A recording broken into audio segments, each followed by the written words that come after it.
বন্ধুরা, কিছু মানুষ আছেন যাদের মধ্যে সব সময় কাম বাসনা নিয়ে খারাপ চিন্তাধারা হতেই থাকে। আজকের এই গল্পের মাধ্যমে আমি আপনাদের জানাবো যে স্বয়ং হনুমান বজরংবলী কিভাবে এইসব নোংরা চিন্তাকে দমন করার কথা বলেছিলেন। তাহলে আসুন আপনাদের সেই গল্প শুনিয়ে দেই।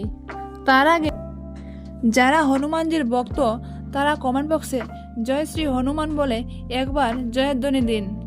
বজরংবলী হনুমানজি নিশ্চয়ই আপনাদের মনস্কামনা পূর্ণ করবেন। তাহলে বন্ধু, চলুন শুরু করা যাক। একবার দেবর্ষি নারদ যখন স্বর্গলোকে গেলেন তখন দেখলেন যে ইন্দ্রদেব, রম্ভা, উর্বশী ও মেনকার সঙ্গে বুকবিলাসে মগ্ন রয়েছেন। নারদজি স্বর্গলোকে পৌঁছানোর পরও ইন্দ্রদেব তাকে স্বাগত জানাতে এলেন না, যা দেখে নারদমুনি খুবই কষ্ট পেলেন। তখন তার মনে প্রশ্ন জাগলো, মানুষ বুকবিলাসে এত মগ্ন হয় কেন?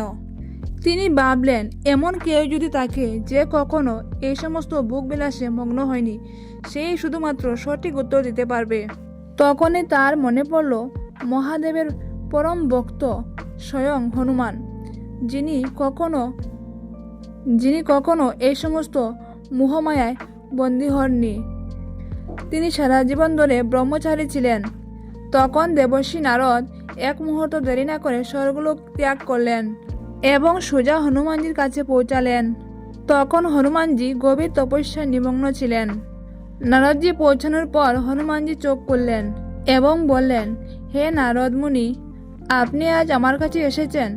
কোনো অঘটন ঘটেছে কি? আমার দ্বারা কোনো ভুল হয়েছে কি, নাকি কেউ কোনো বিপদের সম্মুখীন হয়েছে? তখন দেবর্ষি নারদ বললেন, হে সংকট মোচন হনুমান, তেমন কিছু হয়নি। আমি শুধু আপনার কাছে একটি প্রশ্নের উত্তর জানতে এসেছি।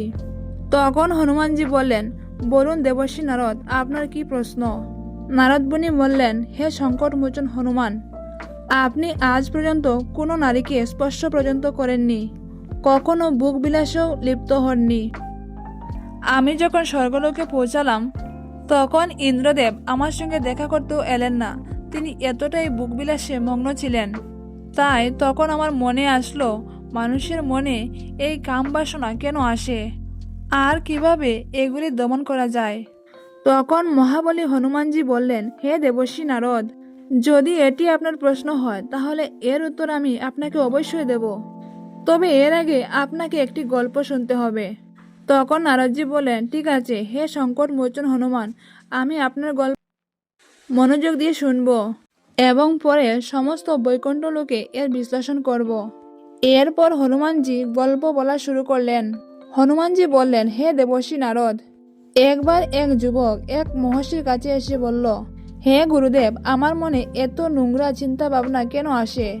আমি চাই না যে আমার মনে এমন চিন্তা উদয় হোক, কিন্তু তা সত্ত্বেও সবসময় আমার মনে কামনার কথা থাকে। আমি এইসব চিন্তা থেকে মুক্তি পেতে চাই, কিন্তু কিছুতেই পারি না। এগুলো আমার সময় ও শক্তি দুটোই নষ্ট করছে। আমি কখনো শান্তি পাই না এবং কোনো নারীকে দেখলে মোহিত হয়ে যাই।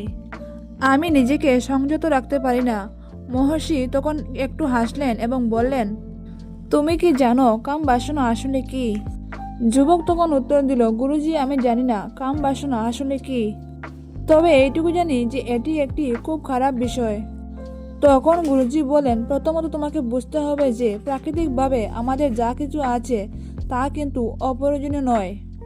জীবনে সব কিছুরই বিশেষ একটি উদ্দেশ্য থাকে। কাম বাসনা কোনো খারাপ জিনিস নয়, এটি আমাদের শরীরের স্বাভাবিক একটি অনুভূতি, যা আমাদের অভাবের কথা মনে করিয়ে দেয় এবং সেই অভাব পূরণ করতে আমাদের আকৃষ্ট করে। এরপর মহর্ষি যুবককে বোঝাতে লাগলেন, যেমন ধরো, তোমার যদি অর্থের অভাব থাকে তাহলে তোমার মধ্যে ধন সম্পদ পাওয়ার ইচ্ছে থাকবে। ঠিক তেমনি কামনা বলতে কিছু নয়, এটি কেবল এক ধরনের অভাব যা তোমাকে এক বিশেষ প্রয়োজনের কথা মনে করিয়ে দেয়। যখনই প্রয়োজন শারীরিক হয় তখন আমরা একে কাম বাসনা বলি। যুবক তখন বলল, গুরুজি, এখন আমি বুঝতে পারলাম কাম বাসনার প্রকৃত অর্থ কি, কিন্তু দয়া করে আমায় বলুন এটি কোথায় থেকে আসে এবং এটি কিভাবে জন্মায়। মহর্ষি তখন যুবককে উত্তর দিলেন, কাম বাসনা কোথায় থেকে আসে না, এটি আমাদের ভেতরেই থাকে।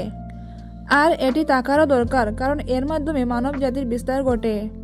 যুবক আবার প্রশ্ন করলো, এটি যদি আমাদের ভেতরে থাকে এবং এটি প্রয়োজনীয় হয়, তাহলে মানুষ একে খারাপ বলে কেন? তখন মহর্ষি বলেন, এটাই তো সমস্যা, মানুষ কামবাসনাকে ভুল ভাবে এবং এটিকে দমন বা লুকানোর চেষ্টা করে। কামবাসনা কোনো ভুল জিনিস নয়, বরং এর অপব্যবহারই ভুল। মানুষ যার প্রতি প্রেম অনুভব করে শুধুমাত্র তার জন্যই বেঁচে থাকতে চায়, তাকে পাওয়াই জীবনের একমাত্র লক্ষ্য বানিয়ে ফেলে এবং সারাক্ষণ তার কথাই ভাবে। কিন্তু এটাই তো ভুল। এরপর হনুমানজি বললেন, হে দেবর্ষি নারদ। তখন ওই মহর্ষি যুবককে জিজ্ঞাসা করলেন, তুমি কি জানো পশুদের মধ্যেও কামবাসনা আছে? যুবক উত্তর দিল, হে গুরুজি, পশুদের মধ্যেও কামবাসনা থাকে, কারণ তারা নিজেদের বংশ বিস্তারের জন্য স্ত্রী সঙ্গ করে। তাহলে বলো, আমরা পশুদের কামবাসনাকে ভুল বলি না কেন? যুবক উত্তর দিল এবং বলল, গুরুজি, আমি এর উত্তর জানি না, আপনিই বলে দিন। মহর্ষি তখন বললেন, পশুরা তাদের কামবাসনার ব্যবহার আনন্দের জন্য ব্যবহার করে না, তারা শুধুমাত্র এটিকে বংশ বিস্তারের জন্য ব্যবহার করে। প্রকৃতি তাদের এতটাই বুদ্ধি দেয়নি যে তারা এটাকে নিজের সুখের জন্য বানিয়ে ফেলবে। মহর্ষি তখন আরও বললেন, মানুষ তার বুদ্ধির মাধ্যমে প্রকৃতির প্রত্যেকটি উপাদানকে নিজের সুখের জন্য ব্যবহার করে। আমরা মানুষরাই কামবাসনাকে কেবলমাত্র একটা তৃপ্তির মাধ্যম বানিয়ে ফেলেছি, কিন্তু প্রকৃতি আমাদের এই অনুভূতি দিয়েছিল শুধু বংশ বিস্তারের জন্য, সুখ লাভের জন্য নয়। অথচ অধিকাংশ মানুষই এটা সুখের মাধ্যম বানিয়ে ফেলেছে। এরপর যুবক জিজ্ঞাসা করলো, হে মহাত্মা, তাহলে কামবাসনা আমাদের উপর এতটা প্রভাব বিস্তার করে কেন? এটা বারবার আমাদের মনে কেন আসে? মহর্ষি বললেন, ঠিক আছে, এবার আমি তোমাকে একটি গল্প বলবো, সেটি মনোযোগ দিয়ে শুনো, তাহলে তুমি তোমার সব প্রশ্নের উত্তর পেয়ে যাবে। যুবক বলল, ঠিক আছে গুরুজি, আমি সম্পূর্ণ মনোযোগ দিয়ে শুনবো। মহর্ষি তখন যুবককে বলতে লাগলেন, একবার এক আশ্রমে এক গুরু ও তার শিষ্যরা বাস করত। প্রতিদিন আশ্রমের শিষ্যরা গ্রামের বাইরে ভিক্ষা করতে যেত।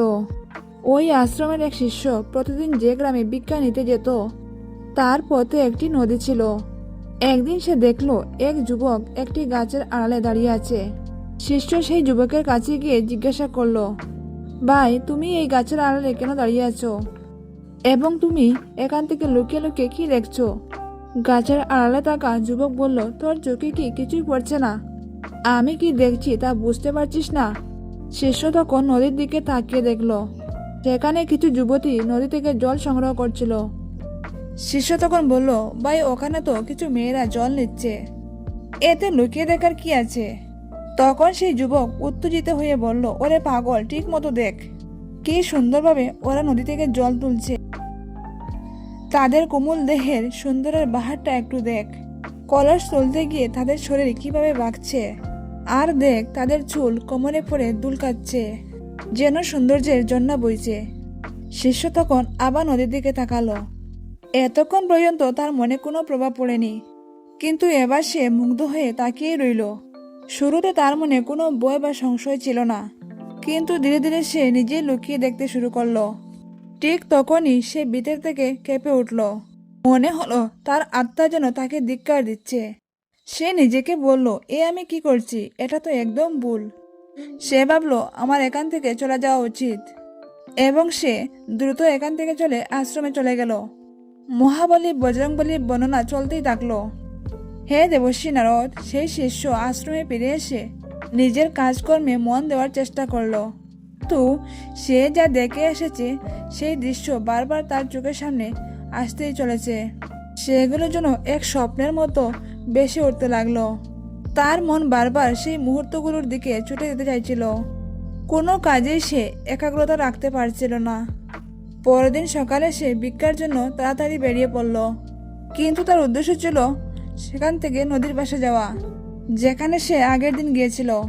সেখানে গিয়ে দেখলো সে আগের সেই দিনের সেই যুবকটা সেখানে উপস্থিত। এবার সে নিজেও তার সঙ্গে মিশে যুবতীদের দেখতে লাগলো। মহর্ষি তখন বললেন, এইভাবে সে প্রতিদিন সেখানে যেতে লাগলো। তার মনে কোন আর কোনো কাজেই লাগে না, সারাক্ষণ একটা অস্থিরতা তাকে ঘিরে ফেলেছে। আশ্রমের কাজকর্ম সে মন দিয়ে করতে পারতো না, ঠিকভাবে খেতেও পারতো না। রাতে ঘুমাতেও পারতো না। বারবার তার মন ছুটে যেত সেই সুন্দরী মহিলাদের কাছে। যখন তার গুরু তাকে শিক্ষা দিতেন তখন তার মন সেই শিক্ষায় লাগতো না।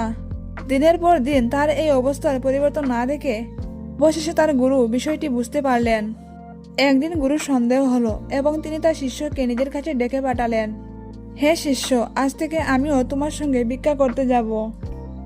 আমরা দুইজন একসঙ্গে ভিক্ষা সংগ্রহ করব। শিষ্য তখন এই কথা শুনে অস্থির হয়ে পড়ল এবং সে বলল, না না গুরুজি, আপনাকে যেতে হবে না, আমি একাই ভিক্ষা করতে পারি। তখন গুরু মৃদু হেসে বললেন, ঠিক আছে, তাহলে তুমি একাই যাও।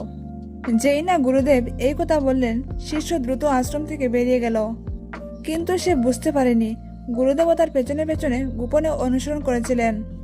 তিনি দেখতে চান শিষ্য কোথায় যায়, কার সঙ্গে মেশে, সে কি করে। গুরু দেখলেন তার শিষ্য এক যুবকের সাথে গাছের আড়ালে দাঁড়িয়ে আছে, যেন কোনো অপরাধী কিছু গোপন করার চেষ্টা করছে। তিনি অবাক হয়ে দেখলেন এমন কি দেখছে ও, যা দেখার জন্য তাকে লুকিয়ে থাকতে হচ্ছে। গুরুদেব তখন গাছের কাছে গিয়ে লক্ষ্য করলেন। তিনি দেখলেন তারা দুজন নদীর পাশে থাকা যুবতীদের লক্ষ্য করছে।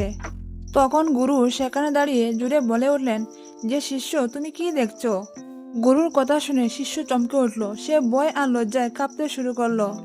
তার শরীর ঘামতে শুরু করলো, যেন কেউ একজন কোনো চোরকে হাতে নাতে ধরে ফেলেছে।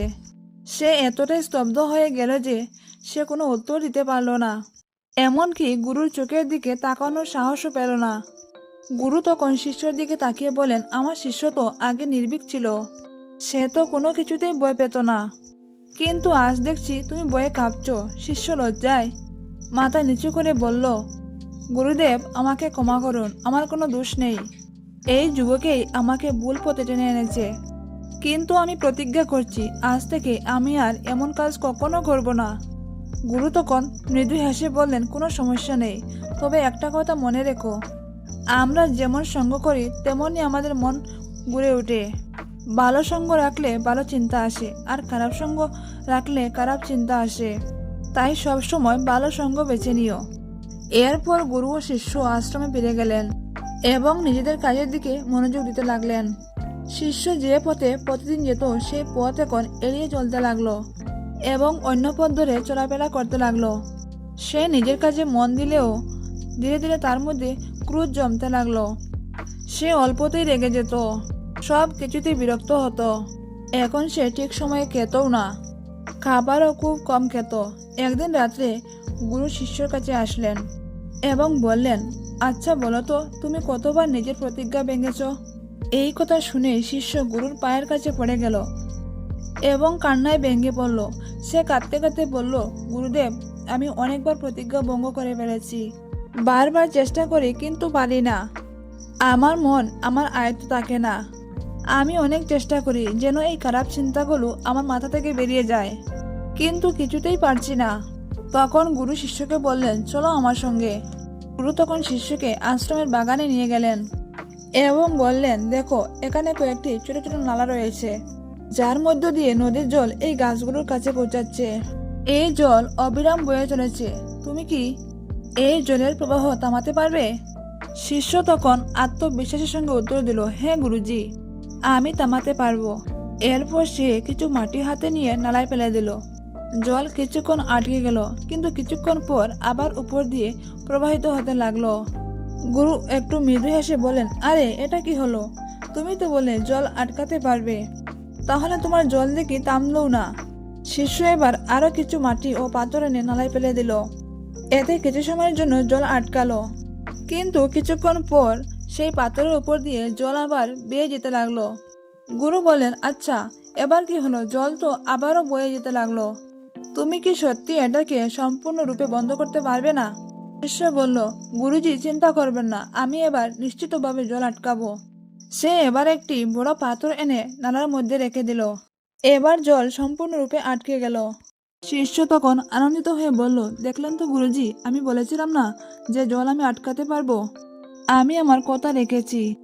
গুরু তখন মৃদু হেসে বললেন, ভালো, কিন্তু এবার একটু মনোযোগ দিয়ে দেখো, সত্যি কি জল পুরোপুরি থেমে গেছে? শিষ্য তখন লক্ষ্য করলো নালার একপাশে জল বন্ধ হয়ে গেল, অন্যদিকে ধীরে ধীরে জল বয়ে যেতে লাগলো। কিছুক্ষণ পর সেই জমে থাকা জল নিজের পথ বদল করে অন্যদিকে বয়ে যেতে লাগলো।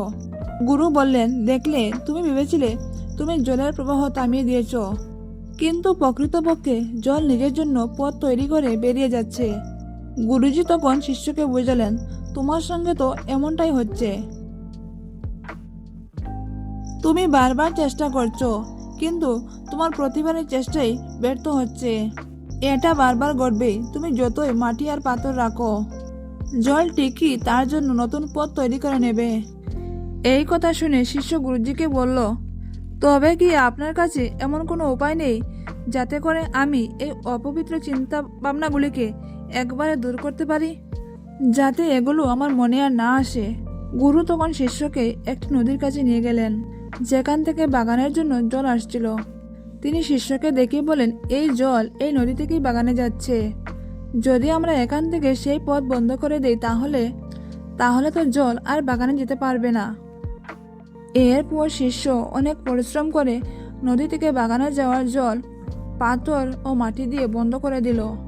সে আনন্দিত হয়ে গুরুজিকে বলল, গুরুজি, আমি জল যাওয়া সম্পূর্ণরূপে বন্ধ করে দিয়েছি, এখন আর জল বাগানে যেতে পারবে না। তখন গুরুজি বলেন, ভালো, কিন্তু জল যদি বাগানে না যায় তাহলে গাছগুলির কি হবে? এই গাছগুলোর তো জলের প্রয়োজন। বিশেষ করে কিছু কিছু গাছ আছে যেগুলো প্রতিদিন জল ছাড়া বাঁচে না, তারা তো শুকিয়ে মরে যাবে, তাহলে তাদের কি হবে? গুরুজির কথা শুনে শিষ্য ভাবনায় পড়ে গেল। এরপর সে আবার নদী থেকে আসা জলের পথ খুলে দিল।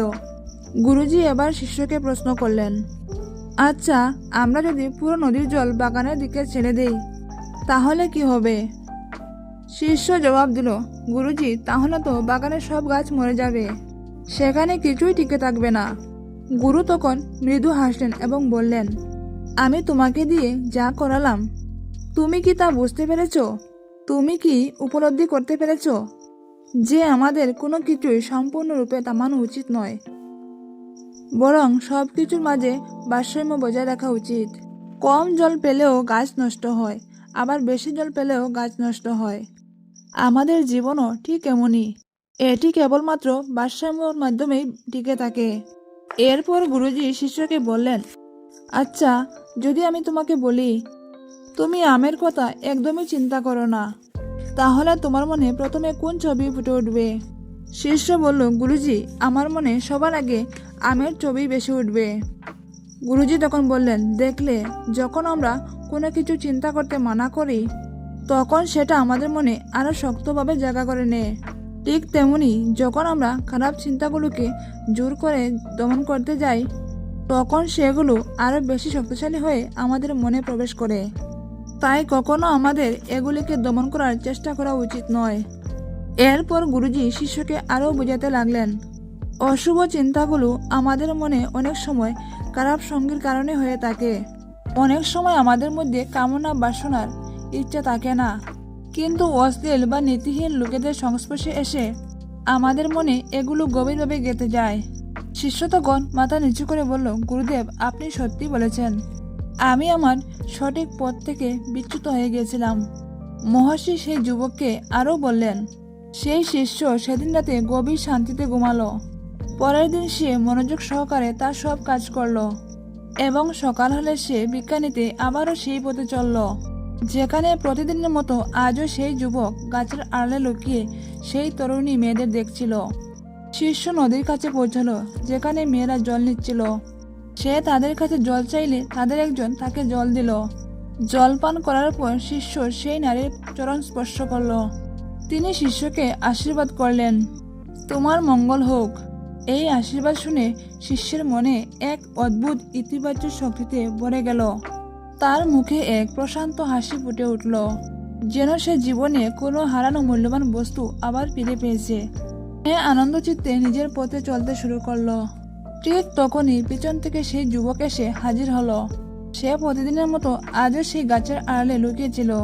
সে শিষ্যের কাছে এসে বলল, আরে ভাই, আজ তো তুমি সুন্দরীদের কাছে থেকে দর্শন করে আসলে, তুমি তো আমাকে ছাড়িয়ে গেলে।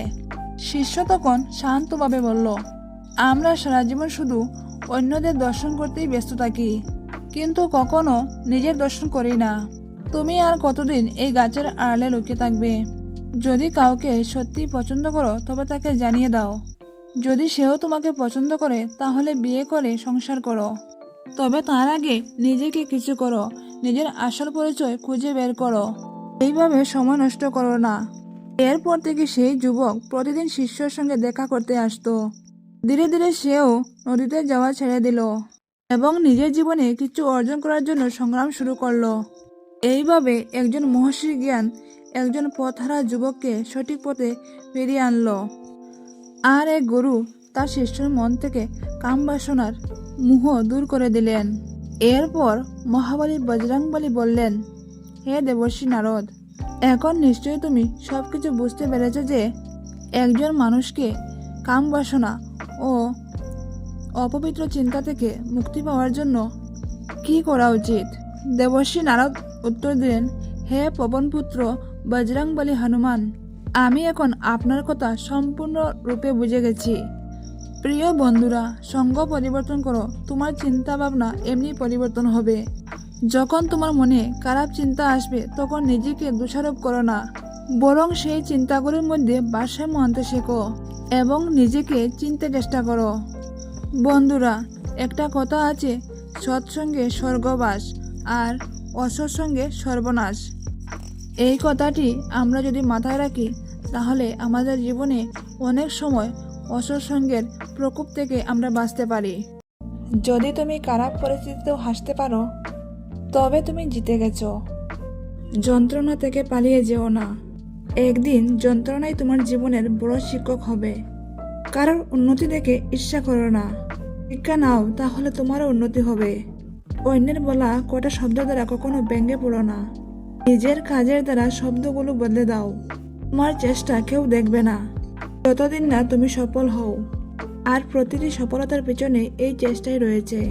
মনে রাখবে, একদিন হয়তো সবাই তোমাকে ছেড়ে চলে যাবে, কিন্তু তুমিটা তোমার সাথেই থাকবে। এটাকে যত্ন করো। নিজেকে কখনো বইয়ের কাফিনে বন্দি করো না, কেননা তোমার স্বপ্নগুলো জীববাস হয়ে যাবে। কিছু শুরু করার আগে ব্যর্থ হওয়ার বই আসলে ব্যর্থতার সম্ভাবনাকে বাড়িয়ে দেয়। পৃথিবীর বেশিরভাগ মানুষ একটা মারাত্মক রোগে আক্রান্ত, সেটা হলো অজুহাত। আর এই রোগ থেকে পরিত্রাণ পাওয়ার চেষ্টাই সাফল্যের সিঁড়ি। জীবনে একা চলতে শিখতে হয়, কারণ তীর সাহস যোগায় কিন্তু পরিচয় কেড়ে নেয়। তোমায় শক্তিশালী হতে হবে এই কারণে নয় যে তুমি কারোর উপর চাপ সৃষ্টি করতে পারো, বরং এই জন্য যাতে তোমার উপর কেউ চাপ সৃষ্টি করতে না পারে। যদি তুমি তোমার জীবনের সিদ্ধান্ত না নাও তবে অন্য কেউ তোমার জীবনে সিদ্ধান্ত নেবে না। নিজের মানসিকতায় পরিবর্তন নিয়ে এসো, সব কিছু সহজ মনে হবে। কান্না পাচ্ছে, কেঁদে নাও, কিন্তু চোখের জল শুকিয়ে যাওয়ার আগে আবার উঠে দাঁড়াও। প্রতিটি সফল মানুষের একটা অসফল অতীত থাকে, আর প্রতিটি অসফল অতীতে থাকে একটা সফল সমাপ্তি। যদি তুমি সমস্যাকে বড় করে দেখো তাহলে কখনো সমাধানের পথ খুঁজে পাবে না। অপরের সমালোচনা যারা করে তারা আসলে নিজের স্বভাবকেই তুলে ধরে। সমস্যাকে দেখে ভয় পেও না, সমস্যা আছে বলে তোমার জীবনে জেতার সম্ভাবনা আছে। যে বলে তুমি পারবে না, তোমার দ্বারা হবে না, সে আসলে নিজের অপারগতা প্রকাশ করে, তোমার নয়।